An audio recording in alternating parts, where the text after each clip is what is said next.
Good morning students. Today we will read our fourth chapter of grammar, उपसर्ग तथा प्रत्यय।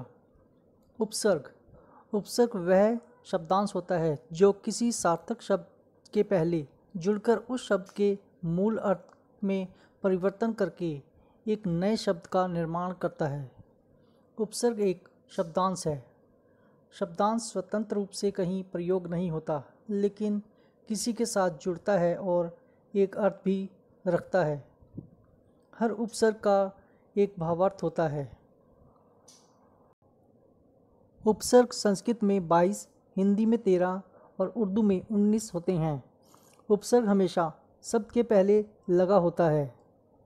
उपसर्ग की परिभाषा: जो शब्दांश किसी मूल शब्द के आरंभ में जुड़कर उनके अर्थ में परिवर्तन लाते हैं उन्हें उपसर्ग कहते हैं। जैसे अपमान, अप जमा मान। अप हमारा संस्कृत का उपसर्ग है जिसका अर्थ है बुरा या हीन, और मान मूल शब्द है जिसका अर्थ है सम्मान। इसी प्रकार अगला शब्द है कुमार्ग, कु जमा मार्ग। कु हमारा हिंदी का उपसर्ग है जिसका अर्थ है बुरा, और मार्ग मूल शब्द है जिसका अर्थ है रास्ता। इसी प्रकार और भी बहुत से उपसर्ग हैं जिन्हें आप व्याकरण पुस्तक पाठ 4 में देख सकते हैं। अगला है प्रत्यय। उपसर्ग में उपसर्ग का कोई मतलब रहता है, लेकिन प्रत्यय में प्रत्यय का कोई मतलब नहीं होता। जैसे भलाई, भला जमा आई। इसमें आई प्रत्यय है और भला मूल शब्द। भला का अर्थ है अच्छा और आई का कोई मतलब नहीं है।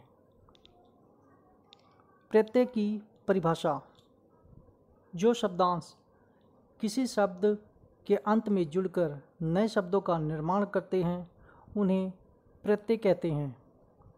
प्रत्यय हमेशा शब्द के अंत में लगा होता है। प्रत्यय 2 प्रकार के होते हैं। पहला कृत्य प्रत्यय, दूसरा तद्धित प्रत्यय। पहला कृत्य प्रत्यय वे प्रत्यय जो क्रिया या धातु के अंत में लगकर नए शब्द बनाते हैं उन्हें कृत्य प्रत्यय कहा जाता है। जैसे लिख जमा अक, लेखक। लेखक एक नया शब्द है। लिख का अर्थ है लेकिन अक का कोई अर्थ नहीं है। दूसरा तद्धित प्रत्यय संज्ञा, सर्वनाम और विशेषण के अंत में लगने वाले प्रत्यय तद्धित प्रत्यय कहलाते हैं। जैसे मानव जमा ता, मानवता। ता जो है वह प्रत्यय है और मानव मूल शब्द। मानव का अर्थ है मनुष्य और ता का कोई अर्थ नहीं है। इसी प्रकार प्रत्यय के भी बहुत से उदाहरण हैं जो कि आपको व्याकरण पुस्तक पाठ 4 में सीखने को मिलेंगे। धन्यवाद।